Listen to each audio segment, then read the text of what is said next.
let's move on to the second main topic today. And the second main topic today gets sent in to us by Thomas Paterson, who writes, I know that we saw the writing on the wall when Feige became chief creative officer of all things Marvel, but the Hollywood Reporter made it official. Marvel TV is ceasing all future production as it is enveloped under the Marvel Studios. My question is, with Marvel Studios now in complete control of all media output for the company, do you think we will see more crossover between films and TV? All right, thanks a lot for sending that in. And yeah, you're right. We have seen the writing on the wall for a while. We've known for a while because they announced a long time ago, Kevin Feige, they've expanded his role to not only head up Marvel movies, he's now heading up all television and print. He's the head guy now. So, I mean, that's an awful lot of responsibility. But so to nobody's surprise, they're announcing Marvel Television, the department, is shutting down. They're ceasing all development on projects they had upcoming, and things that are already in the pipeline and greenlit are just being transferred under the Marvel Studios banner. Here's what they wrote in Deadline about this. Marvel Television, as we've known it in the past decade, will be no more. With its slate dwindling over the past year and its head, Joseph Loeb, set to depart, that was also no big surprise once Kevin Feige took over. The television-focused Marvel division will be phased out. The Marvel TV projects that are currently in production will continue, but any further development is being scrapped. As a result, a significant portion of the unit's staff are being laid off, sources said, and that comes to us from Deadline. Now, you asked the question, do I think this means there could be more crossover? Well, there's a couple things to keep in mind. Number one, Disney Plus is a part of what they're considering television. I mean, all their Disney Plus stuff with Marvel is by nature crossover stuff. Mm-hmm. We got Falcon and Winter Soldier, we got WandaVision, we got Hawkeye. I mean, this is all stuff that's deeply interconnected with the MCU. Unlike, say, Agents of S.H.I.E.L.D., which is theoretically connected to the MCU, but never has any impact on the MCU as a whole, be that as it may. So now they're killing a lot of other material. They've already said they're not going to take The Runaways, which I really enjoy. They were already in production season 3. They already said season 3 is going to be the last season. They're not going to continue on with that. They do have a couple more things coming, but that's about it. I think by nature, we already see that the future under Kevin Feige is going to be a much more interconnected future, which, by the way, I think is a mistake. But let's see what Kevin Feige has in mind and what he's going to do with that. Aaron, with this new paradigm shift going on over at Marvel, Kevin Feige taking over all the stuff, Marvel TV shutting down, it's all going to be under Marvel Studios. Do you see it indeed becoming more interconnected, or do you think it's going to be a little bit more sophisticated and they're going to have some distinction? How do you think they're going to carry on with that? Well, I'm actually curious. I'd like for you to speak a little bit more about why you think it's a mistake for them to be more interconnected. I think that having a film and television world that flows back and forth and in between, especially because the delineation between the world of film and the world of television as it used to be, in which if you're a film actor, you definitely don't slum it in television. If you're a television actor, you're probably not going to get a big feature career. Those lines have really faded, so we do see a lot of people crossing back and forth. I love the idea that the film roles are what happens in the films is going to get to inform what's happening on the TV show and vice versa. I think it really just fills out the universe and makes me as a viewer want to watch all things part of the MCU versus, I'm only going to watch the movies, or I'm only going to watch what I see on Disney Plus.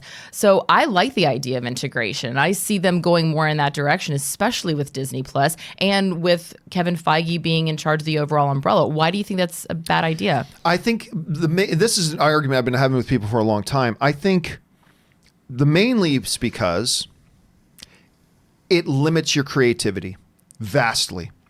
I think the main reason the CW Arrowverse has been able to thrive the way it has over the years is specifically because it is not shackled to what's going on the big screen in the DC Cinematic Universe. They're not being dictated. What they can and cannot do in their TV shows is not dictated by what happens to be going on in the DC Cinematic Universe. So they're totally free. The people running the television shows don't have to worry about what's going on in the movies. They're not limited in what creative directions they can go, and they can do whatever they want with some limitations that are implied. When you decide to go, and again, in Kevin Feige we trust, I'm just saying in basic principle, when you start going in a direction where now everything is connected, all the TV shows, and Disney Plus is a kind of its own thing in many ways because they're treating their Disney Plus shows like long movies anyway, but still.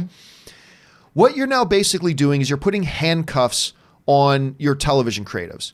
Because you're going, okay, so we're going to do this just as a hyperbole here. So yeah, we can't wait. In this season, we're going to go to New York, and we're going to do this in New York, and then going, oh yeah, see about that. Right. Yeah, well, we Iron can't Man because 5, in this movie, we're planning on New doing. York. Yeah. And so you can't. Oh, okay. Well, that's okay. We'll just have our main character and War Machine go off to maybe San Diego. Oh yeah, see about that. San Diego's in the ocean now. And War Machine. Yeah, he's actually the new. I don't know. He's the new Spider-Man. Yeah, War Machine. Cody's now the really and I think the reason CW has thrived the way it has, with its ups and downs, has been specifically because they could be something totally different. Because the DC Cinematic Universe and their movies not only are telling different stories, they feel completely different and like they're in a completely different world than CW shows, which can be fluffy and a little bit nonsensical. Well, they seem to be for fun. Very different audiences. Exactly. And I mean, you my could 8-year-old do that. cousins watch shows on the CW, including Dynasty. Just kidding. So they watch things like Supergirl and The Flash, and they really enjoy it. But they're not excited about going out to the movies and seeing the DC films. Right. And then the other fear I have is about it all being super connected. And I trust that Kevin Feige is smart enough not to do this. But the fear is, and we've heard some people writing in before and expressing this worry, is that, so like, let's say I don't want to watch the Hawkeye show. But if you don't watch the Hawkeye show, you're going to have no idea what's going on in the next MCU movie. It's like, are you creating that sort of an environment where everything's too interconnected? Again, I trust Kevin Feige is smart enough to make sure that doesn't happen. And again, in all things, I trust Kevin Feige until he does something that says we shouldn't trust him. I trust him. These are just the things I'm worried about. In principle, I just think the better philosophy is a separate television universe and movie universe. That's not to say it can't work, though. But don't you think that the CW shows have thrived, the DC shows have thrived in a way that the Marvel shows have not? Absolutely. And the Marvel shows have been connected to the MCU. Like you've had Agents of S.H.I.E.L.D. is supposed to be connected in with the MCU. But then again, you look at the Netflix shows, which... Jessica Jones and Luke Cage. By every real standard have not been connected to the MCU in any way. They thrived, right? They thrived and they were great. They didn't have to worry about like, oh, wait, we got to stop what Daredevil's doing. Why? Well, half humanity was just destroyed. Well, no, they just ignored all that stuff and just told their own stories regardless of what was going on in the MCU. And it thrived. But again, I want to make sure I'm very clear about this. Just because I think the one way is the better way to do it, that's not to say that this way can't work, especially under the leadership of a Kevin Feige. So I'm a little bit nervous, but I'm going to give him the benefit of the doubt until we see otherwise. But I do think we are going to see a lot more crossover. I think that people have this all or nothing idea that if they're interconnected, that means that if you're, like you said, if you're not watching, the Hawkeye show, that you're going to have no idea what's happening in the film.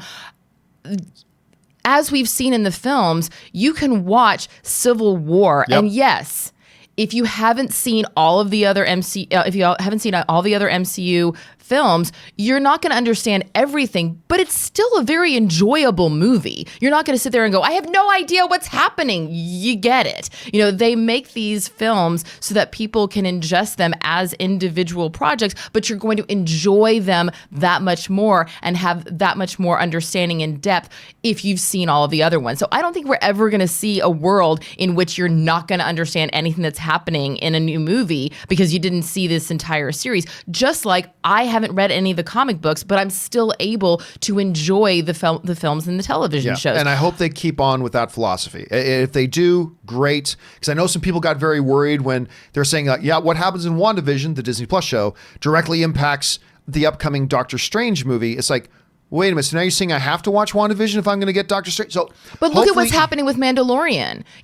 I made the mistake of watching the most recent episode of The Mandalorian with Tom, and I finally said, you got to just shut up because he's explaining to me who, and he's like, oh my God, and then, Boba Fett is this one person, and he does this, and so is doing that. I'm sorry.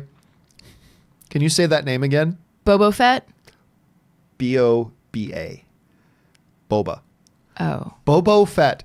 Guys, send in your caricatures of Boba Fett, please. This is Boba Fett's idiot cousin, Boba Fett. If you guys can send I'm that Boba Fett.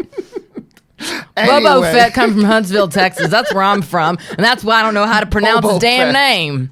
Boba Fett. That Okay. is legitimately where I'm from. So, okay. So, sorry.